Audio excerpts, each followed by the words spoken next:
शुरू उस परवरदिगार के नाम से जो बड़ा मेहरबान और निहायत रहम वाला है। इरशाद नंबर 432।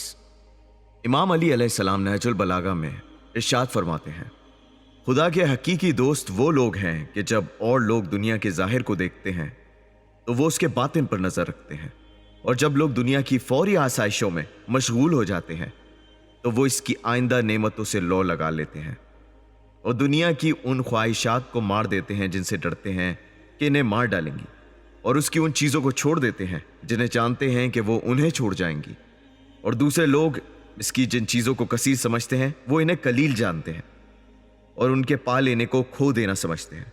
लोग जिस चीज़ से मुसालिहत करते हैं ये उसके दुश्मन हैं, और जिससे लोग दुश्मनी करते हैं ये उससे मुसालिहत करते हैं।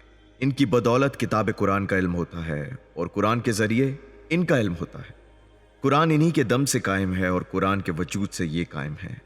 ये लोग जिस अजर की उम्मीद रखते हैं उसे बढ़कर कोई चीज़ नहीं जिससे इनकी उम्मीद वाबस्ता हो, और जिस बात से डरते हैं इससे बड़ी डरने की कोई बात नहीं।